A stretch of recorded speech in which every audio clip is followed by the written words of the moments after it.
അങ്ങനെയാണ് എനിക്കത് എപ്പോഴോ പറയാം. ഒരുപാട് വർഷമായ സംഭവം. ഒരു 3-4 വർഷം ആ സമയത്ത് എനിക്ക് വീട് പണി നടക്കുന്ന സമയത്ത് എനിക്ക് പൈസ ആവശ്യമുണ്ടായി, ഞാൻ തിരിച്ചു ചോദിച്ചു എന്നുള്ളത് സത്യമാണ്. പക്ഷെ വീട് പണി കഴിഞ്ഞ് വീട്ടിൽ കൂടുതലൊക്കെ കഴിഞ്ഞ് കാലങ്ങൾ കുറേ പറയാൻ പറ്റില്ല. ഇനി ചെയ്തൊരു സിനിമയെന്ന് മൊത്തം ചവിട്ടി പുറത്താക്കുക എന്നുള്ളത് അറിഞ്ഞൂടാ. ഒരു കുത്തിപ്പൊക്കലോ ഇതൊരു പകപോക്കണയോ ആളല്ല.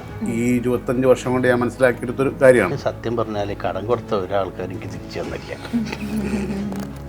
കാരണം നമ്മളൊരാൾ ബുദ്ധിമുട്ട് പറയുമ്പോൾ നമ്മൾ കൊടുത്തു പോകും. ഇതിൻ്റെയൊക്കെ ഉത്തരവാദി ഞാൻ തന്നെയാണല്ലോ. കാരണം ഞാൻ ഇത് കൊടുത്തുകൊണ്ടാണല്ലോ ഈ വിഷയങ്ങളൊക്കെ ഉണ്ടായത്. നമ്മൾ അത്രയും ഇൻറ്റിമേറ്റായിട്ട് നിൽക്കുന്ന സമയത്ത് ഒരാൾ അർജൻറ്റാണ് ഒരാഴ്ചനെ കൊണ്ട് തരാമെന്ന് പറയുമ്പോൾ അയാൾ വർക്ക് ചെയ്യുന്ന പടത്തിൽ എങ്ങനെ അപ്പോൾ അഭിനയിച്ചുകൊണ്ട് നിൽക്കുന്നതും അപ്പം ഞാൻ അപ്പം തന്നെ ട്രാൻസ്ഫർ ചെയ്ത് കൊടുത്ത്. ഞാൻ മാത്രമല്ല, അതേ സമയത്ത് ധർമ്മജനം ട്രാൻസ്ഫർ ചെയ്ത് കൊടുത്തിട്ടുണ്ട്. ഞാൻ പെയിൻറ്റിങ്ങിൻ്റെ പണി, ഓട്ടോറിക്ഷ ഓടിക്കൽ, കൽപ്പണി, ഇൻഡസ്ട്രിയൽ വർക്ക്, ഈ കണ്ട എല്ലാ പണിയും എടുത്തിട്ട് അതിൻ്റെ ഇടയിൽ കൂടി മിമിക്രി കളിച്ച് വന്നിട്ട് കുറേശ്ശെ എങ്ങനെയെങ്കിലും സിനിമയിൽ എത്തണം എന്ന് 4ാം ക്ലാസ് മുതൽ ആഗ്രഹിച്ചിട്ട് നമ്മൾ കുന്നോളം ആഗ്രഹിക്കുമ്പോൾ കുന്നിക്കുരോളം കിട്ടുമെന്ന് പറഞ്ഞ പോലെ അങ്ങനെയാണ് നമ്മൾ ഇതിൻ്റെ അകത്ത് വരുന്നത്. അല്ലാതെ കഷ്ടപ്പെട്ട് വന്നതാണ്. അല്ലാതെ ബസ് സ്റ്റാൻഡ് കിടന്നുറങ്ങിയിട്ടും ബസ് സ്റ്റോപ്പ് കിടന്നുറങ്ങിയിട്ടും ഞാൻ നിർമ്മലൊക്കെ.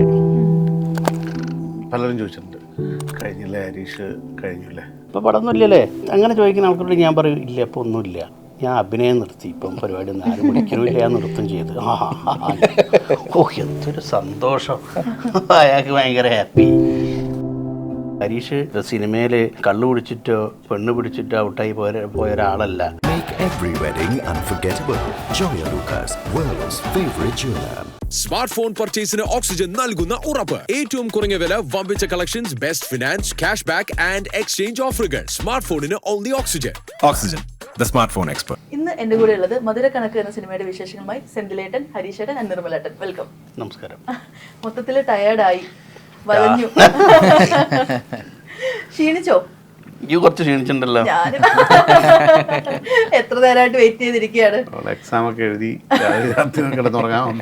ഞാൻ ഇന്റർവ്യൂ തുടങ്ങുന്നതിന് മുമ്പേ ചോദിച്ചായിരുന്നു നിങ്ങൾ തമ്മിൽ ഇതേപോലെ എത്ര വർഷത്തെ ഫ്രണ്ട്ഷിപ്പ് ആയി എന്നുള്ളത്. അപ്പൊ പറഞ്ഞിട്ടുണ്ടായി 27 വർഷത്തെ. അപ്പോൾ 25 വർഷം. അപ്പോൾ ഇത്രയും വർഷമായിട്ട് ഇങ്ങനെ ഒന്നിച്ച് സ്കിറ്റുകളാണെങ്കിലും സൗഹൃദമാണെങ്കിലും വീണ്ടും സിനിമകളാണെങ്കിലും എന്താ ഫീൽ ചെയ്യുന്നത് ശരിക്കും പറഞ്ഞാല്? ഞങ്ങൾ അതിനെപ്പറ്റി ഒന്നും കൂടുതൽ ചിന്തിച്ചിട്ടില്ല. ഞങ്ങളിങ്ങനെ തുടങ്ങി, ഞങ്ങളിപ്പോഴും അതേപോലെ തന്നെ അങ്ങനെ പോകുന്നത്. തുടങ്ങിയ സിനിമയിൽ എത്തുന്ന പോലും വിചാരിച്ചില്ല. കോഴിക്കോട് വിട്ട് പുറത്തേക്കൊന്നും പോലും ഞങ്ങൾ ചിന്തിച്ചിട്ടേ ഇല്ല. കാരണം കോഴിക്കോട് ഞങ്ങൾ അന്ന് പ്രോഗ്രാം ചെയ്യുന്ന സമയത്ത് മാക്സിമം മലപ്പുറം, തൃശ്ശൂർ വരെ. തൃശ്ശൂർ ഏറിയാലും ചെയ്യും, പാലക്കാട്, തൃശ്ശൂർ വരെ ലോങ് പോകുമ്പോൾ. പിന്നെ തിരുവനന്തപുരം, എറണാകുളം ഭാഗത്തേക്കൊന്നും വരേണ്ട കാര്യമില്ല. വന്നാലും മനസ്സിലാവില്ല എന്ന് വിചാരിച്ചിട്ടേ. കാരണം ഞങ്ങളുടെ ഭാഷ, ഞങ്ങളെ കോമഡി അങ്ങനെ ഞങ്ങൾ ഫുള്ള് ലൈവാണ് ചെയ്യുന്നത് കോമഡി. അപ്പം ഇവിടെയൊക്കെ വേറെ ഒരു സ്റ്റൈലിലാണല്ലോ. കലാഭവൻ മുതലുള്ള ഒരു ഗംഭീര ട്രൂപ്പുകളുള്ള സ്ഥലമാണല്ലോ. നമ്മളെ കോമഡി എന്ന് പറഞ്ഞാൽ നമ്മളെ നാട്ടുമ്പുറം തമാശകളും അങ്ങനത്തെ സ്റ്റേജുകളൊക്കെയാണ് ഞങ്ങൾ ചെയ്യുന്നത്. ഈ കലാഭവൻ്റെ ഒക്കെ വണ്ടിയൊക്കെ നമ്മൾ നാട്ടിലൂടെ ബോർഡ് വെച്ച് കാണുമ്പോൾ അപ്പോഴും തന്നെയൊരു ആളലോടെ കണ്ടിരുന്ന ആൾക്കാരായ ഞങ്ങൾ. അപ്പോൾ അയ്യോ കലാഭവൻ, കൊച്ചിൻ കലാഭവനിൽ അതിൽ നിന്ന് നേരെ സിനിമയിലേക്ക്. പക്ഷെ ചിന്തിച്ചിട്ട് കാര്യമില്ലാത്ത ലെവലിൽ നമ്മൾ കോഴിക്കോട് ആ ഭാഗങ്ങളിലൊക്കെ പ്രോഗ്രാം ചെയ്തിരുന്ന. കലാഭവൻ്റെ പ്രോഗ്രാമിന് വലിയ ബസ്സാണ്. കൊച്ചിൻ കലാഭവൻ എന്ന് പറഞ്ഞിട്ട് ഒരു ബസ് വന്ന് നിൽക്കുമ്പോൾ ഭയങ്കര സംഭവമായിരുന്നു. കാരണം ഒരു സൗണ്ട്സ് ഒക്കെ ഇറക്കി, സൗണ്ടൊക്കെ സെറ്റ് ചെയ്ത്, ഓർക്കസ്ട്ര, അതിന്റെ ഗ്യാപ്പിൽ മിമിക്രി. അന്ന് ഇതൊക്കെ മറ്റേ കാസറ്റ് ഒക്കെ വാങ്ങാൻ കിട്ടത്തില്ലേ, അങ്ങനെയൊക്കെ കളക്ഷൻ ഒക്കെ ഉണ്ടായിരുന്നു ഇവരുടെ. അന്ന് ഞങ്ങൾ ഓണത്തിൻ്റെ പുട്ട് കച്ചവടം, തേമാവലി, കൊമ്പത്ത്, ഇതൊക്കെ. ഇത് നമ്മൾ ഇന്നിപ്പോൾ സിനിമ ഒക്കെ കാണും ഇരിക്കുമ്പോൾ കാസറ്റ്, പിന്നെ CD. പണ്ട് അതിന് മുമ്പ് ഞങ്ങൾ കാസറ്റ് കേൾക്കാനുള്ള കാസറ്റ് ഇട്ടിട്ട് ഫാമിലി ചുറ്റും എല്ലാവരും കൂടെ കേട്ട് കേൾക്കാൻ, സിനിമ കാണാതിരിക്കുന്ന പോലെ ഇത് കേൾക്കാനിരിക്കുന്നു. അപ്പൊ അതിൽ നിന്നൊക്കെ ഈ നിങ്ങൾക്ക് സ്കിറ്റിന്റെ ഐഡിയാസ് ഒക്കെ നിങ്ങളുടേതായിട്ടുള്ള രീതിയിൽ മാറ്റി ചെയ്തിട്ടൊക്കെ ഉണ്ടോ? ഉണ്ട്. ഞാൻ പിന്നെ ഇവരെ കാസറ്റിലെ ചെറിയ ചെറിയ സ്കിറ്റൊക്കെ ഞാനും ദേവനും കൂടി അന്ന് 8ാം ക്ലാസ് പഠിക്കുന്ന സമയത്ത് ചെറിയ സ്കിറ്റ് എടുത്ത് ഞങ്ങൾ അന്ന് ഈ സ്കൂളിൽ സാഹിത്യ സമാജം എന്ന് പറഞ്ഞൊരു സംഭവം ഉണ്ടായിരുന്നു. ആഴ്ച 2 ആഴ്ച കൂടുമ്പോൾ ഒക്കെ ആ ഇതിൽ ചെറിയ ചെറിയ സ്കിറ്റ് അവതരിപ്പിക്കും. അതാണ് ഞാൻ മിമിക്രീൻ്റെ തുടക്കം. ഇതിലേതെങ്കിലും റിലേറ്റബിൾ ആണോ ഈ കലാഭവന്റെ CD കാസറ്റ് ഒക്കെ ഇട്ട് കാണുന്നത്? പിന്നെ ഞാൻ ഒരുപാട് അന്നൊക്കെ ഈ അച്ഛൻ ഈ TV ഇതൊക്കെ നന്നാക്കുന്ന പണിയായിരുന്നു. അതുപോലെ തന്നെ അച്ഛൻ ഈ വീഡിയോ കാസറ്റ് സാധാരണ കാസറ്റ് റെക്കോർഡിങ് വീഡിയോ കാസറ്റ് വാടകയ്ക്ക് കൊടുക്കുന്ന അങ്ങനത്തെ പരിപാടി. അപ്പോൾ ഈ പണ്ട് ഈ കലാഭവൻ്റെയൊക്കെ പ്രോഗ്രാമുകളുടെ വീഡിയോ കാസറ്റുകളൊക്കെ വീട്ടിൽ ഒരുപാട് ഉണ്ടായിരുന്നു. അപ്പോൾ അതൊക്കെ ഇട്ട് ഒരുപാട് കാണാറുണ്ടായിരുന്നു. അതിൽ നിന്ന് സ്കിറ്റുകളൊക്കെ അടിച്ചു മാറ്റി നാട്ടിലെ പരിപാടിക്കും ഒക്കെ ഞങ്ങൾ അങ്ങനെയൊക്കെ ചെയ്യാറുണ്ട്. ഈ ഫോൺ ഇല്ലാത്തൊരു ലൈഫ് ഒരു കാലഘട്ടം അല്ലേ? അതെ.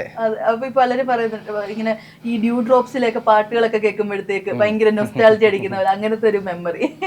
അപ്പൊ ശരിക്കും പറഞ്ഞാൽ ആ കാലഘട്ടമൊക്കെ മിസ് ചെയ്യുന്നുണ്ടോ? മീൻസ് ഇങ്ങനെ ഇപ്പൊ നമ്മൾ യൂട്യൂബിൽ സെർച്ച് ചെയ്ത് ഇങ്ങനെ കിട്ടുന്നതിനേക്കാളും ഈ കാത്തിരുന്നൊരു സംഭവം കിട്ടുന്നത് ഒരു വേറെ ഫീൽ. പിന്നെ ഞങ്ങൾ ഈ സിനിമാറ്റിക് ഡാൻസ് ഒക്കെ കളിക്കുന്ന ചെറിയ ട്രൂപ്പുകളുണ്ടാവും.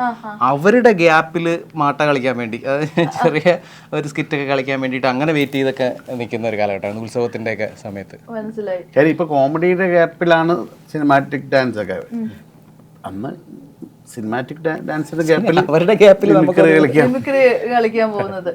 ശരിക്കും പറഞ്ഞാൽ ലൈവ് ഷോസ് ഒക്കെ ചെയ്യുന്നത് ഭയങ്കര ടെൻഷൻ ഉള്ള ഒരു സംഭവം. ഞങ്ങൾക്ക് എളുപ്പം ലൈവ് ചെയ്യാൻ, റെക്കോർഡിംഗ് ആണ് ഞങ്ങൾ ടെൻഷൻ ഉണ്ടായിരുന്നത്. അതൊക്കെ കറക്റ്റ് ലിപ്സിങ് പരിപാടി ഇവരൊക്കെ ചെയ്യുന്ന കണ്ട് ഞെട്ടിയിട്ടുണ്ട്. ഞങ്ങൾ കോമഡി റിയാലിറ്റി ഷോയിൽ തന്നെ ചെയ്യുമ്പോൾ ഫസ്റ്റ് ഞങ്ങൾ റെക്കോർഡിംഗ് ആയിട്ട് പൊട്ടി പാളീസായി പോയ സാധനമാണ്. ഞങ്ങൾ ലിപ്പ് പിടിക്കാൻ പറ്റാണ്ട് റെക്കോർഡിംഗ് കളിക്കാൻ അറിയില്ലായിരുന്നു. ഒരാളെ കണ്ടു കഴിഞ്ഞാൽ മറ്റേ ആളെ തിരക്കുന്ന പ്രവണതയുണ്ടോ? അതുണ്ട്. ഞങ്ങൾ മാറിപ്പോലുണ്ട്. ആണോ? അങ്ങനെ മാറിപ്പോയിട്ട് പിന്നീട് പറഞ്ഞ് തിരുത്തി കൊടുത്തൊരു സംഭവം ഏതാ? എനിക്ക് ഞാൻ ഒരാളിൻ്റെ അടുത്ത് വന്നിട്ട് ചേട്ടാ അല്ല മറ്റേ ആളല്ല അല്ലേ ഒരു ഫോട്ടോ കുഞ്ഞിരാമായണത്തിലെ അടിപൊളിയുണ്ട്. കുഞ്ഞിരാമായണം ഞാനല്ല, അത് ഹരീഷ. അതെ, ടു കൺട്രീസ് ടു കൺട്രീസും ഹരീഷ ചെയ്തത്. ഒപ്പത്തില് ഒപ്പത്തില് ഹരീഷല്ലേ? ആണോ? ഇയാൾ പോവാ? അല്ല, ഇടുക്കി. അല്ല, പുതിയൊരു പടം ഇറങ്ങാണ്ട്. ഇറങ്ങട്ടെ. പോയോ? ഒരു പടം ഇറങ്ങാണ്ട്. ഇറങ്ങട്ടെ. തിരിച്ചിങ്ങനെ നടന്നിട്ടുണ്ടോ എപ്പോഴെങ്കിലും? ഇല്ല, ചില ക്യാരക്ടറുകളെ മറ്റേ അത് നന്നായിട്ടെന്നൊക്കെ പറയുമ്പോൾ ഞാൻ പറയാ നിർമ്മലാണ്. അധികം ഇവന്റെ ബാബുവേട്ടാന്നുള്ള എന്താണ് ബാബുവേട്ട, ഞാൻ പറയാ നിർമ്മലാണ് കേട്ടോ. അങ്ങനെ അങ്ങോട്ടും ഇങ്ങോട്ടും മാറി. ആക്സിഡന്റ് പറ്റിയ പരീക്ഷണം ഇപ്പം ഓക്കെ അല്ലേ? കുറേ ആൾക്കാർ ചോദിച്ചിട്ടുണ്ട്. അതൊക്കെ റെഡി ആയില്ലേ? ഇപ്പൊ പഴയ പോലെ സെറ്റ് ആയില്ലേ? മൊത്തത്തിലൊരു ആൾമാറാട്ട പരിപാടിയാണ്. അങ്ങോട്ടും ഇങ്ങോട്ടും ഒക്കെ മാറിപ്പോവും. ഞങ്ങളെ മാറിപ്പോലുണ്ട്. പേരെന്നെ വിളിക്കുമ്പോ ഏറ്റവും കൂടുതൽ ആഫീസ് ശശിയേട്ടനെ വിളിക്കുക. എന്നെ ഹരീഷേട്ടാ അടിക്ക്, ഹരീഷേട്ടാ അടിക്ക്. അപ്പം ശശിയേട്ടൻ്റെ പേരെങ്കിലും എനിക്കിതാ.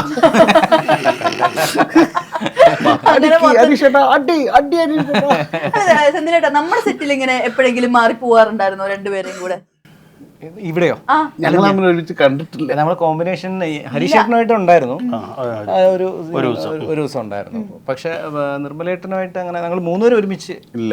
ഇല്ല.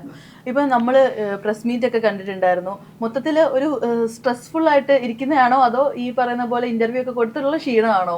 അല്ല, നമ്മൾ രാവിലെ തൊട്ടേ ഈ കാര്യങ്ങളൊക്കെ പറഞ്ഞോണ്ട് പിന്നെ കുറെ ഫസ്റ്റൊക്കെ ഭയങ്കര ആവേശം പോകും. പിന്നെ അവസാനം റിപ്പീറ്റ് പറഞ്ഞു പിന്നെ ഉച്ചയ്ക്കുള്ള ഊണ് ഇച്ചിരി ഹെവി ആയിരുന്നു. അതിന്റെയൊക്കെ ഒരു ഉറക്ക ക്ഷീണമുണ്ട്. ഇപ്പം ഇന്റർവ്യൂവിന്റെ കാര്യത്തിന് തന്നെ നമ്മളിങ്ങനെ നിങ്ങളുടെയൊക്കെ പേരുകളൊക്കെ സെർച്ച് ചെയ്ത് പോകുമ്പോൾ അതിനകത്ത് തന്നെ ഹരീഷേട്ടന് അസുഖങ്ങളുണ്ട് അങ്ങനെയൊക്കെ ഉള്ള ന്യൂസ്. ശരിക്കും പറഞ്ഞാല് ഈ അസുഖമൊക്കെ ഉണ്ടെന്നൊക്കെ ഉള്ള ന്യൂസ് ഒക്കെ കാണുമ്പോഴത്തേക്ക് ഒന്ന് വന്ന് വിളിച്ച് പറയാൻ തോന്നൂല എനിക്കിങ്ങനെ ഒന്നും ഇല്ലടാ എന്നൊക്കെ പറയാൻ തോന്നുന്നു. അതിന്റെ ഒരു ഞാൻ കയറി പറയട്ടെ.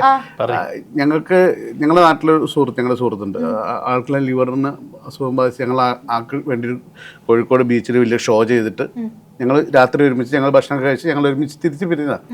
രാവിലെയാണ് ഹരീഷ് കണാരൻ്റെ ഗുരുതരാവസ്ഥയിലാണ്. അപ്പം ഇന്നലെ ഒരാൾക്ക് രാത്രി ഞങ്ങൾ ഇത് രാവിലത്തെ ഈ ന്യൂസ് കാണുന്നത്. അപ്പം ഞാൻ തന്നെ ഫേസ്ബുക്കിൽ പോസ്റ്റ് ഇട്ട് ഇന്നലെ വരെ ഈ അസുഖമുള്ള ആളറിഞ്ഞിട്ടില്ല, ഞങ്ങൾ രാത്രിയെ പിരിഞ്ഞത്, എന്തെങ്കിലും ഒന്ന് അറിയിക്കണം എന്നുള്ള രീതിയിൽ ഒരു പോസ്റ്റ് ഇട്ട്. അതറിയില്ല, അങ്ങനെ കുറേ. ഇപ്പം ഞാൻ തന്നെ മരിച്ചുപോയി എന്നുള്ള ഒരുപാട് സംഭവങ്ങൾ ഒരുപാട് വന്നിട്ടുണ്ട്. ആക്സിഡൻ്റ് ആയ സമയത്ത് വല്ലാണ്ടൊരു നിർമ്മൽ ബെന്നി എന്ന് പറഞ്ഞൊരു ആർട്ടിസ്റ്റ് മരിച്ചപ്പോൾ എൻ്റെ ഫോട്ടോ ഇട്ടിട്ട് അപ്പോൾ ഞാൻ എന്നിട്ട് വേറെ ആരൊരു വിഷയം ഉണ്ടായപ്പോൾ ഞാൻ അതിൻ്റെ അടിയിൽ കമൻ്റായിട്ടിട്ട് എൻ്റെ ഈ ഫോട്ടോ ഇട്ട് മരിച്ച ഫോട്ടോ ഇട്ട് പറഞ്ഞ് മരിച്ചുപോയില്ലേ ഞാനും കയറി പ്രതികരിച്ചേനെ. അയ്യോ, ചേട്ടൻ എങ്ങനെയാ ചേട്ടൻ്റെ സൈഡിൽ നിന്നുള്ള പ്രതികരണം എങ്ങനെയാ? ഞാൻ രാവിലെ പിന്നെ ഏതോ ഒരു ചാനലിൽ നിന്ന് വിളിച്ചിട്ട് എങ്ങനെയുണ്ട് ഹരീഷ ഇപ്പോഴത്തെ അവസ്ഥ എന്ന് വെച്ച് കഴിഞ്ഞാൽ ഇപ്പോഴത്തെ അവസ്ഥ അപ്പം ഞാൻ മറ്റേ പാകിസ്ഥാൻ യുദ്ധം നടക്കുന്നുണ്ട്. അപ്പം ഞാൻ വിചാരിച്ചു അതിനെപ്പറ്റി ഞാൻ എന്ത് പറയണ അത് അവിടെ നടക്കുമെന്ന് പറഞ്ഞു. അതല്ല ഹരീഷിൻ്റെ അവസ്ഥ എന്താ? ഞാൻ പറഞ്ഞു എൻ്റെ അവസ്ഥ ഞാൻ വീട്ടിലാണ്, എങ്ങനെയുണ്ട് ആരോഗ്യസ്ഥിതിയൊക്കെ? ഞാൻ പറഞ്ഞു ഞാൻ ഇന്നലെ ബീച്ചിൽ പ്രോഗ്രാം കഴിഞ്ഞിട്ട് വീട്ടിലെത്തിയിട്ട് എൻ്റെ ആരോഗ്യസ്ഥിതി ആരോഗ്യസ്ഥിതി നിങ്ങൾ വളരെ ഗുരുതരാവസ്ഥയിലാണെന്ന് പറഞ്ഞിട്ട് ന്യൂസ് വന്നിട്ടുണ്ട്. ഞാൻ പറഞ്ഞു ആ ന്യൂസ് ഒന്ന് എനിക്ക് അയച്ചു തരുമെന്ന് ചോദിച്ചു. അയച്ചെന്ന് ഞാൻ പറഞ്ഞു ഞാൻ ഇപ്പോഴാണ് ഇത് കാണുന്നത്. ഞാൻ നേരെ നിർമ്മലിന് അയച്ചു കൊടുത്ത്. അപ്പം നിർമ്മൽ അത് ഇട്ട് ഇങ്ങനെ സംഭവം ഉണ്ട്, എന്താ റിപ്പോർട്ട് അടിക്കാനോ കൂടെ നിൽക്കുമെന്ന് ചോദിച്ചിട്ട് ചാനൽ റിപ്പോർട്ട് അടിക്കാൻ കൂടെ വെക്കാൻ പറഞ്ഞു. അപ്പോൾ ചാനൽ റിപ്പോർട്ട് അടിച്ച് നിങ്ങൾ ചാനലിനെ ഡയറക്റ്റ് ഇപ്പോൾ കോൺടാക്ട് ഒക്കെ ചെയ്തിട്ടുണ്ടോ ഇങ്ങനെ ന്യൂസ് ഒക്കെ വരുമ്പോഴത്തേക്ക്? ഏതോ ഓൺലൈൻ ചാനലാണ്. അപ്പം നമുക്കിപ്പോൾ നമ്മളെ ഇഷ്ടപ്പെടുന്ന ആളുകൾ റിപ്പോർട്ട് അടിക്കാൻ കൂടെ നിൽക്കുമല്ലോ. ആ റിപ്പോർട്ട് അടിച്ചുകൊണ്ടിരിക്കുമ്പോൾ അവർ വിളിക്കും, ചേട്ടാ ഞങ്ങളെ സ്റ്റാഫിന് പറ്റിപ്പോയതാണ്, സോറി അടിക്കരുത് പറഞ്ഞിട്ട് പോസ്റ്റ് ഒഴിവാക്കണം എന്ന് പറഞ്ഞിട്ട്. അതെ, ഈ പറയുന്ന പോലെ ഇങ്ങനെ അസുഖങ്ങളാണ്, ഇങ്ങനെയൊക്കെ ഫേക്ക് ന്യൂസ് ആണെങ്കിൽ പോലും ചിലപ്പോൾ നമ്മളുടെ ഓപ്പൺ ആയിട്ടുള്ള എനിക്ക് പ്രശ്നമില്ല എന്നുള്ള സ്റ്റേറ്റ്മെന്റ് മേ ബി എല്ലാവരും കാണണം എന്നില്ല. അപ്പോൾ അങ്ങനെ വയ്യാണ്ട് കിടക്കുക എന്നൊക്കെ വരുമ്പോഴത്തേക്ക് സിനിമയിലും കരിയറിലൊക്കെ ബാധിക്കാറുണ്ടോ ഇങ്ങനത്തെ ന്യൂസസ് ഒക്കെ വരുന്ന സമയങ്ങളിൽ? അല്ല, ആ സമയത്ത് പിന്നെ കുറേ ആൾക്കാർ ഫിലിമെന്ന് മറ്റേ നമ്മളെ പിന്നെ പ്രൊഡ്യൂസർ അസോസിയേഷൻ ബി രാജേഷേട്ടനെ കുറേ ആൾക്കാർ, സിദ്ദിഖ, സൗബിൻ, കുറേ ആൾക്കാർ എല്ലാവരും വിളിച്ച് ഡൗട്ടാണ്. ഞാൻ ഫോണിക്ക് ഓക്കെ അല്ലേ, വേറെ എന്തെങ്കിലും വിഷയം സംസാരിക്കും. അപ്പം ഞാൻ അങ്ങോട്ട് ചോദിക്കും മറ്റേ ന്യൂസ് കണ്ടിട്ട് വിളിക്കല്ലേ. കാരണം ഇവർക്ക് ചോദിക്കാൻ മടിയാ, എന്തെങ്കിലും കുഴപ്പമുണ്ടോ എന്ന് ചോദിക്കാൻ മടി. മനസ്സിലായി. ചേട്ടാ, ഒരു സമയത്ത് ഭയങ്കരമായിട്ട് കത്തി നിന്ന് നമ്മുടെ ഒരു കോമഡി ആർട്ടിസ്റ്റുകളെ എടുക്കുകയാണെങ്കിൽ ഒരുപാട് ഫാൻ ബേസ് ഉണ്ടായിട്ട് ഒരുപാട് കത്തി കയറി ഒരുപാട് റോൾസ് ഉണ്ടായിരുന്നു.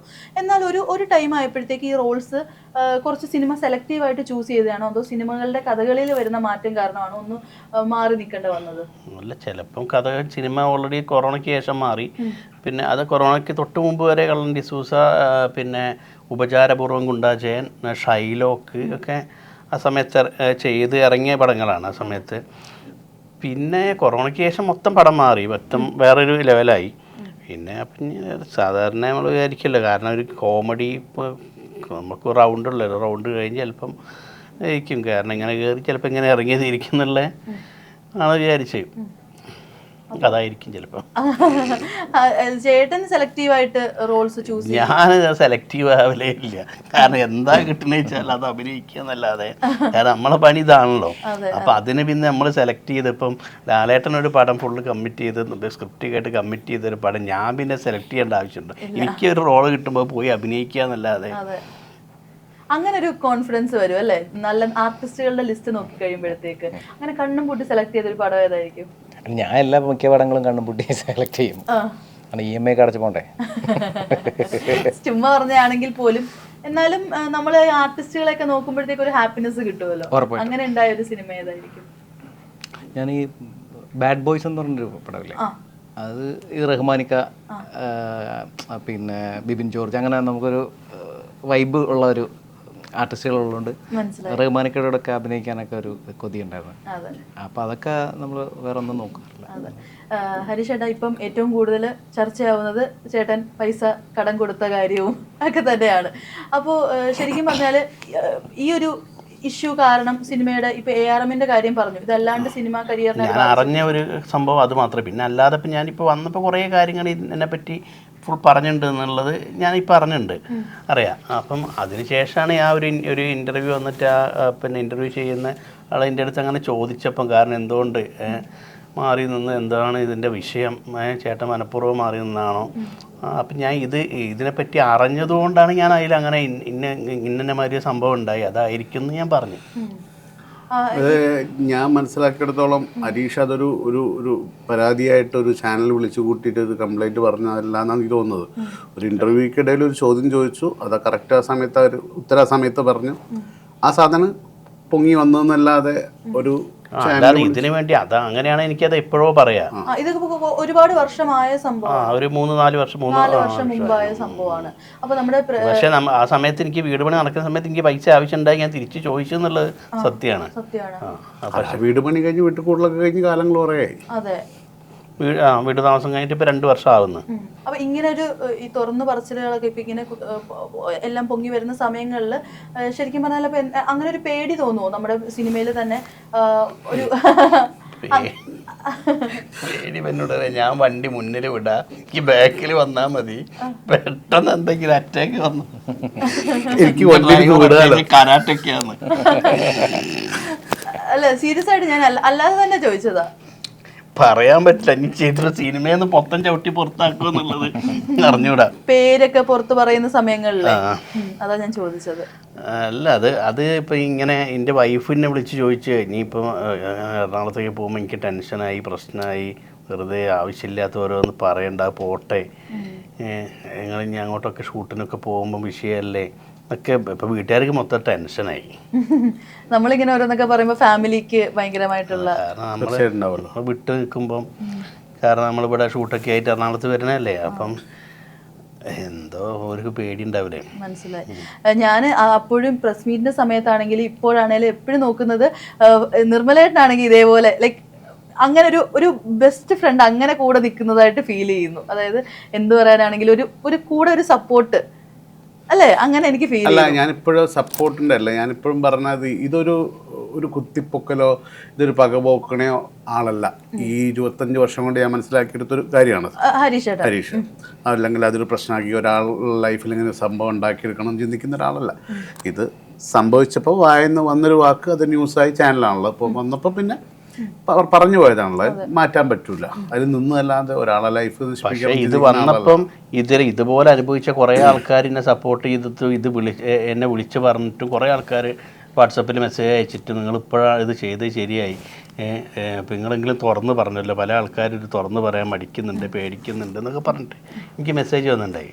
മനസ്സിലായി. ചേട്ടാ, ഇങ്ങനെ ഒരു ഹ്യൂജ് എമൗണ്ട് ഒക്കെ ഒരാൾക്ക് നമ്മൾ കൊടുക്കാന്ന് 20 ലക്ഷം എന്ന് പറയുമ്പോഴത്തേക്ക് ചെറിയ എമൗണ്ട് അല്ല. അപ്പോൾ അതൊക്കെ നമ്മൾ കൊടുക്കാന്ന് പറയുമ്പോഴത്തേക്ക് ചേട്ടൻ എല്ലാവരും അങ്ങനെ കണ്ണടച്ച് വിശ്വസിക്കുന്ന കൂട്ടത്തിലാണോ? ഞാൻ സത്യം പറഞ്ഞാൽ കടം കൊടുത്ത ഒരാൾക്കാർ എനിക്ക് തിരിച്ചു തന്നില്ല. കാരണം നമ്മളൊരാൾ ബുദ്ധിമുട്ട് പറയുമ്പോൾ നമ്മൾ കൊടുത്തു പോകും, കയ്യിൽ വെച്ചിട്ടില്ല എന്ന് പറയില്ല. ഇല്ല. പിന്നെ അത് അന്ന് ആ സമയത്ത് എത്രയും നമ്മളെ ഡേറ്റ് ബാക്കി എല്ലാ കാര്യങ്ങളും നമ്മൾ അത്രയും ഇൻറ്റിമേറ്റായിട്ട് നിൽക്കുന്ന സമയത്ത് ഒരാൾ അർജൻറ്റാണ് ഒരാഴ്ചനെ കൊണ്ട് തരാമെന്ന് പറയുമ്പോൾ അയാൾ വർക്ക് ചെയ്യുന്ന പടത്തിൽ എങ്ങനെ അപ്പോൾ അഭിനയിച്ചുകൊണ്ട് നിൽക്കുന്നതും അപ്പം ഞാൻ അപ്പം തന്നെ ട്രാൻസ്ഫർ ചെയ്ത് കൊടുത്ത്. ഞാൻ മാത്രമല്ല, അതേ സമയത്ത് ധർമ്മജനം ട്രാൻസ്ഫർ ചെയ്ത് കൊടുത്തിട്ടുണ്ട്. ഓ, ഈ ഒരു ഇൻസിഡന്റിന് ശേഷമെങ്കിലും ആളുകൾക്ക് ഇങ്ങനെ കണ്ണടച്ച് വിശ്വസിക്കുന്നതും അതൊക്കെ നിർത്തിയോ? ഇങ്ങനത്തെ കുറേ ആൾക്കാരുണ്ട് ഇപ്പം ഈ സിനിമ ഇതിൽ. പിന്നെ കാരണം ഒരു പടം ഇതാക്കുന്ന എല്ലാവർക്കും കറക്റ്റ് പേയ്മെൻ്റ് ഒന്നും കൊടുക്കാതെ അങ്ങനെ കുറേ പ്രൊഡ്യൂസേഴ്സ് വരാതെ ഉണ്ട്. കാരണം ആദ്യമായിട്ടൊരു പടം പ്രൊഡ്യൂസ് ചെയ്യാൻ വരുമ്പം ചിലർക്ക് ഇതിൻ്റെ ചില ഐഡിയകളൊന്നും ഉണ്ടാവില്ലല്ലോ. എല്ലാവരും അല്ല, അങ്ങനത്തെ ചെറിയ തട്ടിക്കൂട്ട് പരിപാടിയിൽ അങ്ങനെ ചില ആൾക്കാർക്ക് സംഭവിക്കലുണ്ട്. ഞാൻ ഇയാളെ കാരണം നമ്മളായിട്ട് അത്രയും ക്ലോസ് ആണ്. വീട്ടിൽ വരുന്നത്, ഞാൻ അയാളെ വീട്ടിൽ പോകണം, ഞാൻ ഫാമിലിയായിട്ട് ഇവിടെ വരുമ്പോൾ അയാളെ വീട്ടിൽ പോകണം. ഞങ്ങൾ അത്രയും ക്ലോസ് ആയിട്ട് നിൽക്കുന്ന ഒരാൾ പെട്ടെന്നൊരു അത്യാവശ്യം പറയുമ്പോൾ, അത്രയും എമർജൻസി എന്ന് പറയുമ്പോൾ നമ്മളങ്ങനെ ചെയ്തു പോകും. മനസ്സിലായി. ചേട്ടൻ നമ്മുടെ നിഷ ചേച്ചി തന്നെ പ്രസ് മീറ്റിൽ പറയുന്നുണ്ടായിരുന്നല്ലോ, ഒരാളെ നമ്മുടെ ശത്രു വെക്കാനായിട്ട് പൈസ കടം കൊടുത്താൽ മതി എന്നുള്ളത്. അത് റിയലൈസ് ആയോ എപ്പോഴെങ്കിലും? സത്യമാണത്, മതി, അത് കൊടുത്താൽ കഴിഞ്ഞ്. കാരണം പിന്നെ നമ്മളത് ചോദിക്കുമ്പോൾ അവർക്കത് വെറുപ്പാവും. എന്താ ഈ സിനിമയിലുള്ള കിട്ടുന്ന പൈസ, ചില ആൾക്കാർ സിനിമയിൽ അഭിനയിച്ച് കിട്ടുന്ന പൈസ സിനിമയിൽ വെറുതെ പൈസ തരിക എന്നുള്ള.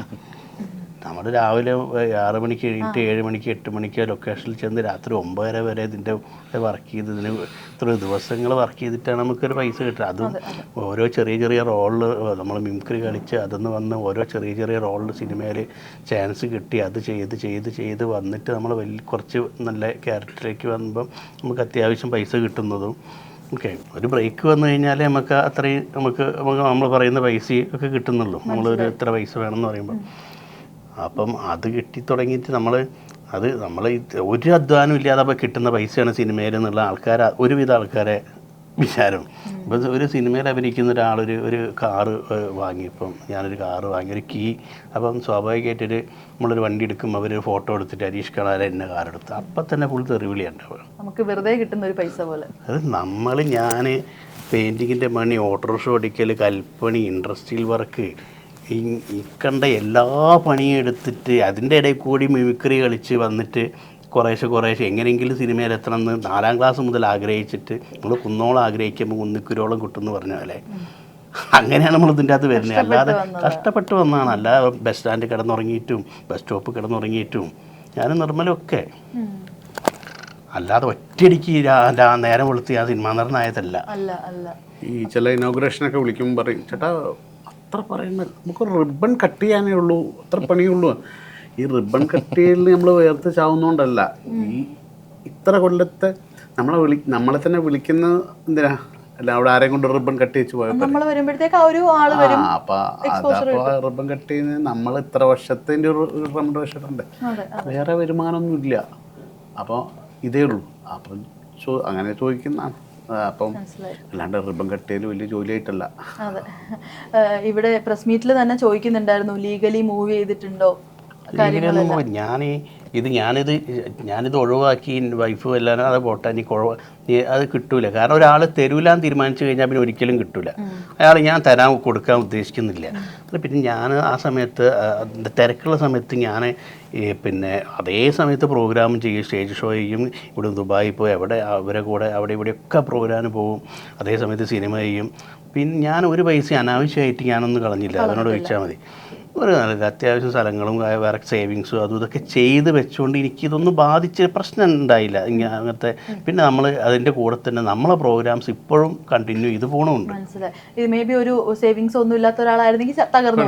എന്നോട് ചോദിക്കും, പലരും ചോദിച്ചിട്ടുണ്ട്, കഴിഞ്ഞില്ലേ ഹരീഷ്, കഴിഞ്ഞില്ലേ ഇപ്പം ഒന്നുമില്ലല്ലേ ചോദിച്ച ആളുകൾ.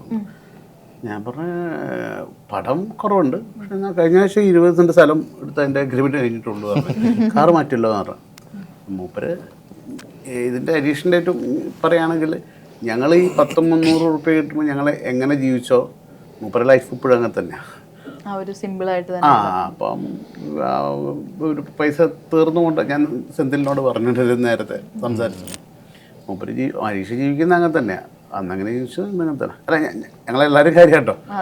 പക്ഷെ അപ്പോൾ അതുകൊണ്ട് തന്നെ പൊട്ടിപ്പാളി സൈഡിൽ ചോദിക്കുന്ന ആ ചോദ്യം ഇങ്ങനത്തെ കാര്യങ്ങൾ കേൾക്കാൻ ആൾക്കാർക്ക് ചിലർക്ക് ഭയങ്കര ഇഷ്ടമാണ്. ഒരാൾ നശിച്ചു പോയി ഡയറക്റ്റ് ഫേസ് ടു ഫേസ് ഒക്കെ അങ്ങനെ ചോദിക്കുന്ന അല്ല, ഇപ്പൊ പടമൊന്നും ഇല്ലല്ലേ. ഞാൻ അങ്ങനെ ചോദിക്കുന്ന ആൾക്കാരോട് ഞാൻ പറയും, ഇല്ല ഇപ്പൊ ഒന്നുമില്ല, ഞാൻ അഭിനയം നിർത്തി, ഇപ്പം പരിപാടി ഒന്നും ആരും വിളിക്കലുമില്ല, ഞാൻ നൃത്തം ചെയ്ത്. ഓ എന്തൊരു സന്തോഷം, അയാൾക്ക് ഭയങ്കര ഹാപ്പി. അത് ചിലർക്ക് അങ്ങനെ ഒരു ന്യൂസ് കേൾക്കാൻ ഭയങ്കര താല്പര്യമായിട്ടുള്ളതാണ്. ചേട്ടൻ തന്നെ പറഞ്ഞിരുന്നല്ലോ, അമ്മയിലൊക്കെ ആണെങ്കിലും നേരത്തെ ഇടവേള ബാബു ചേട്ടൻ പറഞ്ഞിരുന്നു മെമ്പർഷിപ്പ് എടുക്കുക. ഒരുപാട് സിനിമയുള്ള സമയത്ത് മെമ്പർഷിപ്പ് എടുക്കാൻ വൈകിട്ടുള്ള സമയം ഉണ്ടായിരുന്നു. അപ്പോൾ ശരിക്കും വീണ്ടും മെമ്പർഷിപ്പ് എടുത്തോ? പിന്നെ ഞാൻ മെമ്പറായിട്ട് ഇപ്പം എനിക്ക് തോന്നുന്നു 8-10 വർഷമായി. അപ്പം ശരിക്കും പറഞ്ഞാൽ അപ്പോൾ അതിന് ശേഷമാണെങ്കിലും ഈ ഒരു മാറ്റർ അവിടെ അവതരിപ്പിച്ചപ്പോൾ അവരുടെ സൈഡിൽ നിന്നുള്ള റെസ്പോൺസ് എങ്ങനെയായിരുന്നു? ഞാൻ ജസ്റ്റ് പറഞ്ഞു, പിന്നെ ഇതിൻ്റെ ഒക്കെ ഉത്തരവാദി ഞാൻ തന്നെയാണല്ലോ. കാരണം ഞാൻ ഇത് കൊടുത്തുകൊണ്ടാണല്ലോ ഈ വിഷയങ്ങളൊക്കെ ഉണ്ടായത്. പിന്നെ എന്താണെന്ന് വെച്ചാൽ ഒക്കെ ഇപ്പം ഞാൻ സിനിമയിൽ വരാൻ ഒരു യോഗമുണ്ട്. ഈ സംഭവങ്ങളൊക്കെ സംഭവിക്കാൻ ഒരു യോഗമാണല്ലോ ഒക്കെ. ഇപ്പം വന്നത് ഞാൻ മിമിക്രിയിൽ വന്നതും സ്കിറ്റ് കളിച്ചതും മനോരമയിൽ വന്നതും സിനിമയിൽ വന്നതും ഒക്കെ ഒരു യോഗം. അതുപോലെ ഒരു യോഗമായിരിക്കും ഞാൻ വിചാരിക്കുന്നു. മനസ്സിലായി. ചേട്ടൻ തന്നെ പറഞ്ഞിട്ടുണ്ടായിരുന്നു, ഞാൻ വീണ്ടും പിച്ച വെച്ച് തുടങ്ങുകയാണെന്ന്. അങ്ങനെ ഒരു സ്റ്റേറ്റ്മെന്റ് പറഞ്ഞത് ഭയങ്കര പോസിറ്റീവായിട്ട് തന്നെ എല്ലാത്തിനെയും കണ്ടു, പിച്ച വെച്ച് തുടങ്ങുകയാണെന്ന്. അപ്പോൾ ഇനി ശരിക്കും പറഞ്ഞാൽ എങ്ങനെയാണ് ഒരു ട്രാക്ക് മാറ്റാനാണോ ശ്രമിക്കുന്നത്? ഏത് രീതിയിൽ മുന്നോട്ട് ഒരു വിഷൻ ഉണ്ടാവും? എന്താണ് കിട്ടുന്നത് വെച്ചാൽ നമ്മൾ അത് ചെയ്യുന്നുള്ളതാണ്. ഞാനിപ്പോൾ മനോരമേൻ്റെ ഒരു സിറ്റ്കോം തിരുവനന്തപുരത്ത് ഷൂട്ട് തുടങ്ങി. അത് പിന്നെ ജനുവരി 4 മുതൽ പിന്നെ വരും, ടെലികാസ്റ്റിംഗ് തുടങ്ങും. അത് നമ്മളെ സാൾട്ട് മാങ്കോട്ടി എന്ന് പറഞ്ഞ പടം ചെയ്ത രാജേഷ് നായരാണത് ഡയറക്റ്റ് ചെയ്യുന്നത്. പിന്നെ അപ്പം രാജേഷേട്ടൻ എൻ്റെ അടുത്ത് ഈ സംഭവത്തിന് വിളിച്ചപ്പോൾ എൻ്റെ അടുത്ത് രാജേഷേട്ടൻ പറഞ്ഞൊരു വാക്ക്, ഹരീഷ് സിനിമയിൽ കള്ളു കുടിച്ചിട്ടോ പെണ്ണ് പിടിച്ചിട്ടോ ഔട്ടായി പോയ ഒരാളല്ല. ഹരീഷിൻ്റെ വിഷയം എന്താ എനിക്ക് കറക്റ്റായിട്ട് അറിയാം, എന്താ സംഭവിച്ചതെന്നും എനിക്കറിയാം. ഹരീഷിന് ഇത് ചെയ്യാൻ പറ്റുമോ ചോദിച്ചു. ഞാൻ സംഭവം കേട്ടപ്പോൾ രസമുണ്ട് പരിപാടി. അപ്പം ഷൂട്ട് തുടങ്ങി ജനുവരി 4 മുതൽ അത് വരും ചെയ്യും.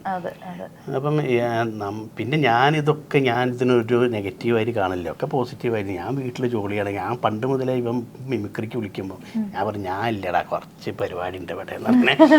ഒരു മാസം ചിലപ്പോൾ പ്രോഗ്രാം ഉണ്ടാവില്ല. അപ്പം അപ്പോഴേക്കും കാസർഗോഡ് അല്ലെങ്കിൽ 5-6 മണിക്കൂർ യാത്ര ചെയ്ത് പോകണം. ഇവിടെ ഹരീഷേ ഞാൻ അന്നത്തെ 5 ഉറുപ്പ്യ കീശയിൽ ഒന്നുള്ള സന്തോഷത്തിൽ ഹരീഷിനെ വിളിക്കും പോവാം. അല്ലാണ്ട് ഞാൻ 5 മണിക്കൂർ ട്രെയിൻ അവിടെ ഇരുന്ന് ഞാൻ അവിടുന്ന് ഇങ്ങോട്ട് വന്ന് ഞാൻ നോർത്ത് 24 കാർ എന്ന് പറഞ്ഞ സിനിമയിൽ ആദ്യ സിനിമയിൽ വന്ന് നോർത്ത് 24 കാലത്തിൽ അഭിനയിച്ചുകൊണ്ടിരിക്കുമ്പോൾ അതിൽ തന്നെ ഹരീഷിനോട് ചേർന്നു ഒരു തോണിക്കാരൻ്റെ വേഷമുണ്ട്. ഫാസിൽ നെടുമണി സാറ് അവരുടെ കൂടെ കോമ്പിനേഷനാണ്. ഡയറക്ടർ അനിലാഷ്ടമാൻ സാറ് ചോദിച്ചു ആരാ. അപ്പോൾ ഞാൻ ഫസ്റ്റ് ആരാന്ന് ചോദിക്കുമ്പോൾ ഹരീഷിൻ്റെ പേരാണ് പറയുക. ഞങ്ങളിങ്ങനെ മാട്ടാന്ന് പറയുമ്പോൾ ഞങ്ങൾ 2 ആൾ കളിക്കുന്ന ഷോ ഉണ്ട്, പ്രോഗ്രാം. അതിന് പോകുന്ന ഞങ്ങൾ തമ്മിലൊരു ബന്ധമുണ്ട്. അപ്പോൾ ഞാൻ ഹരീഷ് അപ്പോൾ ഒരു ഹരീഷിന് വരാൻ പറഞ്ഞു. അപ്പോൾ സ്പാനർ 9 മണിയായിട്ടുള്ളൂ. ഹരീഷെ ഇന്ന് ഈ പടത്തിൽ ഞാൻ വലിയ ഹരീഷ് ഞെട്ടിക്കോട്ടെ എന്നുള്ള രീതിയിലാണ് പറഞ്ഞത്. ഒരു വേഷം ആ നന്ദി കാലാകാലം കിടക്കട്ടെ എന്നോട് ഉണ്ടാവട്ടെ എന്നൊക്കെ ഉള്ള രീതിയിൽ വലിയ വിളിച്ച ഹരീഷ് അങ്ങനത്തെ പടം ഉണ്ട് ഉണ്ടാണ്ടിരുന്നു. അത് 9 മണിയായി, ഞാൻ ചോറിന് കിടക്കാൻ പോയി, ഞാൻ സിനിമേൻ്റെ പിന്നാലെ പോവുക. ഇങ്ങനെ ചോദിച്ചിട്ട് വീട്ടിൽ നിന്ന് പുറത്തിറങ്ങാൻ ഇത്ര മടി. ഞങ്ങളൊക്കെ എങ്ങനെയെങ്കിലും സിനിമ കിട്ടിയാൽ മതി എന്നങ്ങനെ ആലോചിച്ചിറക്കുമ്പോൾ ഇവനങ്ങനെ ഇത്ര വീട്ടിൽ നിന്ന് മടി, പുറത്തിറങ്ങാൻ മടിയും. കൃഷിയുണ്ട്, പരിപാടി ഉണ്ട്, കപ്പ കുഴിച്ചിടും, അതുണ്ടാക്കും, കുറച്ച് മീനൊക്കെ ഉണ്ടാക്കും അവിടെ കിച്ചണിൽ. അപ്പം വീട്ടിൽ നിന്ന് പുറത്തിറങ്ങാൻ അത്ര മടിയുള്ളവന് ദൈവം കൊടുത്ത ശിക്ഷയാണ് വീട്ടിൽ കയറാൻ പറ്റാത്ത അത്ര തിരക്കായി. അത്രയ്ക്ക് ഒരു ഹോംലി മാൻ അല്ലെ, വീട് അഡിക്ഷൻ ആണ്. മടിയാ, ഹോംലി മാനാണ്, മടിയാണ്. അതെ, ഇത്രയൊക്കെ കേട്ടിട്ട് മിണ്ടാതിരിക്കുക. മൗന സമ്മതം. ഞാൻ വീട്ടിലെത്തി ആ ചുറ്റുമതിൽ നിന്ന് പുറത്തിറങ്ങലില്ല. ആ വീട്ടിൽ തന്നെ ഇനി എന്ത് ഞായറാഴ്ച എന്തെങ്കിലും കമ്പനിയും പരിപാടിയൊക്കെ ഉണ്ടെങ്കിൽ അവിടെയാണ്, വീട്ടിലാണ്. കോവിഡ് സമയത്തൊക്കെ ആരോ കഥ പറയാൻ വന്ന് അപ്പൊ ഹരീഷേട്ടാ ഗേറ്റ് തുറന്നില്ലേ, എന്തേടാ ഒരു കഥ പറയാണ്ട്, കഥ പോയിരിക്കുക, മൊത്തം ആൾക്കാരെ കഥ പോയിരിക്കുക, കേക്കണ്ട പൊയ്ക്കോ ഗേറ്റ് തുറക്കൂല, പൊയ്ക്കോ. കോവിഡ് സമയത്ത് തുറക്കാൻ പേടിച്ചിട്ട് പൊയ്ക്കോ, കഥയൊന്നുമില്ല, ആരെ കഥ എടുക്കില്ല, കഥ മൊത്തം പോയി കുത്തിരിക്ക, അത്ര ആളാ. അപ്പൊ നമുക്ക് എങ്ങനെയെങ്കിലും വർക്ക് വന്നാൽ മതി, ഒന്നും ആവശ്യമില്ല. അതാ ഞാൻ പറഞ്ഞത്, ഇപ്പൊ പടമില്ലാന്ന് പറഞ്ഞാൽ മറ്റുള്ള പോയില്ലേ എന്നുള്ള മൂപ്പരത് അറിഞ്ഞിട്ടില്ല. പടം ഇല്ലാത്തതും അതിൻ്റെ മൂപ്പര് തല കൊടുത്തിട്ടില്ലാന്ന് എന്റെ ഒരു അറിവില്ല. അതെ, അവിടെ ലൈഫ് അങ്ങ് എൻജോയ്മെന്റ് ആണ് വീട്ടില്. അതേ പറഞ്ഞത് സ്ഥലം ഞാൻ ചോദിച്ചു പടമില്ല, നാളെ ഒരു 20 സെന്റ് സ്ഥലം എടുത്തല്ലോ, മറ്റേ അതിന്റെ ഓട്ടത്തിലാന്ന് തോന്നുന്നു പറഞ്ഞു. അങ്ങനെ ഒരു ഹോംലി മാനെയാണ് നമ്മൾ പിടിച്ചു വലിച്ച് വർക്കിന് കൊണ്ടുവരുന്നത്. അമ്മ അങ്ങനെയായിരുന്നു. പിന്നെ മൂപ്പർക്ക് വീട്ടിൽ നിൽക്കാൻ പിന്നെ ഫാമിലി ആയിട്ടാ പോവാ. പിന്നെ അന്ന് ആ സമയത്ത് പിന്നെ മോനുണ്ട്. അപ്പം മോൻ ചെറുതാണ്. അപ്പം പിന്നെ ഞാൻ ലൊക്കേഷനിലൊക്കെ ഇവരായിട്ടിരുന്ന് പോര്. പിന്നെ ഇവരെ റൂമിൽ നിർത്തും. അപ്പം നമ്മൾ ഒരു ദിവസം ഗ്യാപ്പ് ഉണ്ടെങ്കിൽ നേരെ വീട്ടിൽ പോകും. പിറ്റേന്ന് രാവിലെ പുലർച്ചയ്ക്ക് എണീറ്റ് പോരേണ്ടി വരും, എന്നാലും വീട്ടിൽ പോകും. അവരുടെ സ്പെൻഡ് ചെയ്യുമ്പോൾ കിട്ടുന്ന ഒരു സന്തോഷം. ഈ ഒരു കഥാപാത്രത്തിനെ കുറിച്ച് പറയുകയാണെങ്കിൽ സെന്തിലേട്ടനാണെങ്കിൽ ഇപ്പം റീസെന്റ് നമ്മളൊരു പ്രേതമായിട്ടൊക്കെ കണ്ടു വെബ് സീരീസിൽ. അപ്പം ശരിക്കും പറഞ്ഞാൽ ഈ പ്രേതമായിട്ടൊരു കണക്ഷൻ കൂടുതലുണ്ടോ? ആകാശാങ്ക ടൂവിലൊരു പ്രേതമായിട്ട് വന്നു. കണക്ഷൻ അങ്ങനെ ഓരോന്നിങ്ങനെ വരുന്നു. അതെ, പ്രേതങ്ങളുമായിട്ടുള്ളൊരു പ്രേതം സ്റ്റാർ എന്ന് വേണമെങ്കിൽ പറയാലോ. പുതിയ അത്രയും പ്രേതങ്ങൾ ചെയ്തിട്ടില്ല. ആകാശങ്ക ടൂലും പിന്നെ ഈ വെബ് സീരീസിലും ഒക്കെ വന്നിട്ട് അടിപൊളി. അപ്പൊ ഇത് December 4 നമ്മുടെ സിനിമ റിലീസ് ആവാൻ പോകുന്നത്. അപ്പം എല്ലാവരും ഇവിടെ ഉണ്ടാവുമല്ലോ, നമ്മുടെ കൊച്ചിയിൽ തന്നെ ആയിരിക്കും കാണാൻ പോകുന്നത്. അവിടെ വെച്ചിട്ടായിരിക്കും. അടിപൊളി. ചേട്ടനോ? ചിലപ്പോൾ എറണാകുളത്ത് തന്നെ ആയിരിക്കാം. അടിപൊളി. അപ്പൊ എന്തായാലും നമ്മുടെ സിനിമ ഒരു സക്സസ്ഫുൾ മൂവി ആകട്ടെ. All the best. Thank you. Smart phone പർച്ചേസിന് ഓക്സിജൻ നൽകുന്ന ഉറപ്പ്. ഏറ്റവും കുറഞ്ഞ വില, വമ്പിച്ച collections, best finance, cash back and exchange ഓഫറുകൾ. സ്മാർട്ട് ഫോണിന് only Oxygen. Oxygen, the smartphone expert. Make every wedding unforgettable. Joya Lucas, world's favorite jeweler.